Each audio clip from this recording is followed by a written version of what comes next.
Thank you and welcome to the show this morning. The topic this morning is reclaiming and empowering African American youth through interactive ministry. And we're fortunate to have with us to talk about ways that might be used to empower and reclaim African American youth through interactive ministry, Pastor KWalker, as well as Reverend Campbell and Reverend Williams1. And of course, what we'd like to do during this first segment is to have the three of you give us some statements in reference to your background, your education, and your experiences. And we'll start with you, Reverend, since Pastor Walker, since you are responsible in a real sense for bringing us all together here this morning to talk about how we might be able to reclaim and empower our young people through the work of ministry. And so let's start off by giving us a few statements in reference to you, and then Brother Campbell will do the same, and Williams1 will do the same. And by that time, we'll be out of this first segment, and we'll be able to get into the second segment of the show itself. Well, Dr. Haney, first of all, Pastor KWalker, born right here in Nashville, Tennessee. I want to thank you once again for your show, because your show gives a voice to the voiceless in a lot of situations, and brings things to the surface that we need to know and talk about and understand and move forward in life. Born, like I said, born here in Nashville, Tennessee, educated in the public school system up until a point where I got kicked out. I ended up going into the United States Navy, stayed there for a short period of time, was strung out on drugs for many years of my life, 17 plus years of my life, ended up incarcerated in Tennessee State Prison System for about a period of 4 years there, and overall incarceration, got locked up, got out, went back. Did some studies at Tennessee State University prior to getting incarcerated, after coming out of the Navy, getting the GED through OIC, and did some college courses in prison through Trevecca East Campus Prison Program before my boy Reagan got in office and destroyed all of that, and took it away. But anyway, never had a degree in anything, Dr. Haney, but just a measure of knowledge, man, just common everyday experiences in life. Very good. And Reverend Campbell, what about your situation, background, some statements in reference to who you are and why you're here?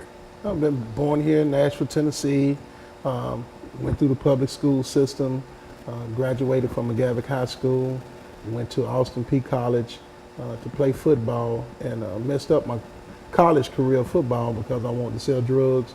I wound up in jail, went to jail for that, got out, joined a gang, ex-gang member. Been pastor in Mount Carmel Missionary Baptist Church now in North Nashville for about 9 years now. Very good. Reverend Williams? I was born here in Nashville, Tennessee, in the East Nashville area. I was raised troubled teen, bounced from my father and mother, and pretty much got involved with a lot of other young adults that was into crime, and my family's pretty crime knit, so I just got on the wrong foot, got out, and got in trouble at 19. Excuse me, went to prison at 19 till I was 30, but in prison is where I met God and started to reform, and went to school and went to college, and God just called me to ministry, preferably youth, and after I was released, I was connected with these great men of God, and we've just been involved with the community, and just being used to change what we know as a Nashville community. You know, Pastor Walker, I think that the three of you sort of represent an effort to do something to keep other young people from following your footsteps in a real sense, and how they might be able to overcome. Yeah. Because all three of you represent persons that have had their problems, but you've been able to work through that and come out and have very, very successful and very, very important lives. And so I appreciate you bringing everybody by this morning so that we could talk about this, and so that young people could see and could hear from individuals who've been there. You see, I don't think that there's anything more important. So we've got about a minute before we have our first commercial break. Why don't you make some statements in reference to who you have here these days? Well, I think what binds us together is the common denominator is God. I mean, the power of God that enabled us. We've all been in the fire, you know. We're not here with degrees in social psychology or anything like that, but we're here because we've experienced a lot of the negativity in life. We felt basically fell victim to a system that was designed to capture us. But we got captured in that system, experienced that system, overcame that system through the power of God, and now we're here now to talk about how to help others to overcome. Okay, look, we're going to take this first commercial break, and we're going to be back with our audience following this very, very short commercial break.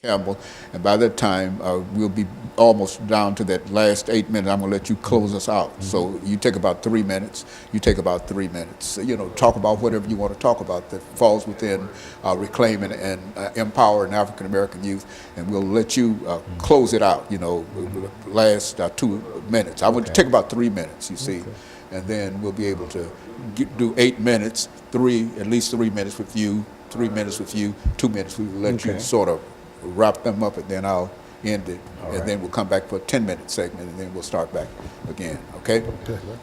Okay. All right, ready out here.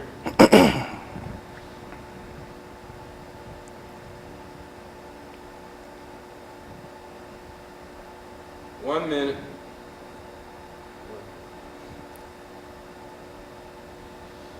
This is an 8-minute segment here. So.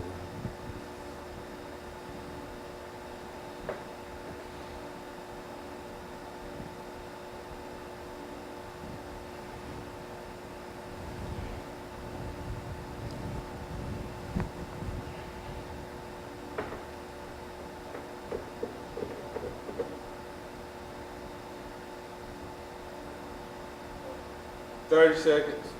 Good.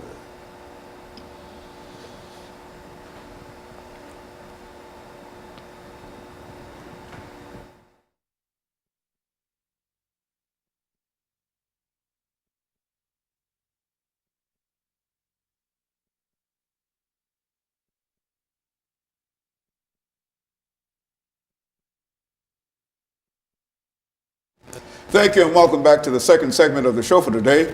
The topic is reclaiming African American youth, empowering and reclaiming African American youth through interactive ministry. And we have 3 ministers to talk about how we might be able to reclaim some of our young people, and how we might be able to get them started and empower them to understand who they are and the power that they have.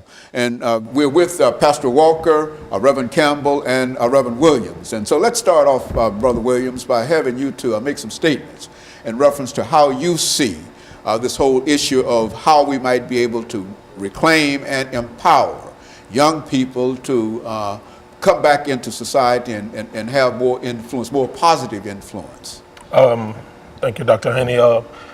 One thing I see is that we all have our individual fires that we're lighting, everybody having something going on. But what I don't see a lot is that we'll all band together and create the biggest fire we can to combat what we see going on in our communities. And Pastor Walker and Pastor Campbell and myself and some other ministries have really have taken on this this demonic force that has really captivated our youth. And a lot of it, we can pull out a lot of culprits, but I think one main thing is that we're doing a lot of talking and less action. And I know there are people that are afraid because of what is taking place, what has been perpetuated through news and various media outlets. I mean, now that we have Facebooks and all of these things, that it's being magnified, and I think people are afraid. But what we have to understand is that as a community, if we're going to reclaim and empower our youth, you can't allow just the pastors to do the reclaiming or the empowering. We have to rise as a community. We all have to stick together, and I think that even when we're involved in ministry, we have to have somebody to challenge us and charge us in our walk or in our work to regain them. And so what we have now is that we are coming together. We have an organization, like we started a gang. We're getting active. We're getting proactive. Jesus didn't just teach in the synagogue nor the temple. His ministry was mainly, in the community or out in the wilderness amongst the people. And if we're going to reclaim them, if we're going to empower them, we must do it on their ground. We must go to where they are and not expect them to come over to where we are. So there's various things that we're doing to impact these youth. And gang is one of them. Gentlemen are not gangsters. We've went into the juvenile detention center, and we've got approved by the juvenile court judge, and the gang unit brings in those that are on probation through mandate to take our program, and we have a curriculum set up to where we teach them that they're not just gangsters. They're not that at all. They're gentlemen, that have a disguise because of what society has placed on them. They've taken on that disguise, and they think it as reality. And we're showing them who they are. We're giving them their true identity, and we're pairing them with other entities to help them to change their life. Brother Campbell. Yes, sir. Like Reverend Williams was saying, we all are a piece of the puzzle. And until we realize where there's unity, there's strength, I think it'll always be a less number of youth that's being impacted than a greater number.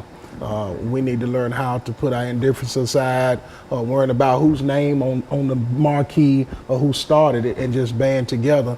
But to reclaim the youth, we got to learn how to teach them how to have a different mindset. Even our mindset need to be different. Watching the media and how they portray our youth is only one way to view it, and it changes our mindset on how we deal with them. When I look at a lot of people that talk about the youth, about their pants is too low, or you can't tell them nothing, they ain't gonna listen anyway. But our mindset must be changed in order to help reclaim or change their mindset. And that's one thing about the organization we got, Gang. We have a C curriculum that we're teaching them, and we start off with the first week of classification. And what we want to do is ask those young men, ask these youth today, what do you classify yourself as? Because it all goes back to what they think about themselves. And not only what do you classify yourself as, but what does society classify you as? And then not only society, but what does the judicial system classify you as? Because if the judicial system and society see you one way and you see yourself another, why do you want to prove them right? If you know you think more of yourself than they do, then why prove them right? And we're just trying to help change their mindset with classification, character, confession, dealing with currency, change. They have to be a confession of that. I understand that I've done wrong. I understand that the situation that I'm in, some of them, it wasn't their fault that they was in it. But there must be a confession that, hey, I've been in it, I've done it, now I want to do better. Then have them to embrace and accept change, because it's hard for them to embrace and accept change if we don't give them a positive outlet for that. And we was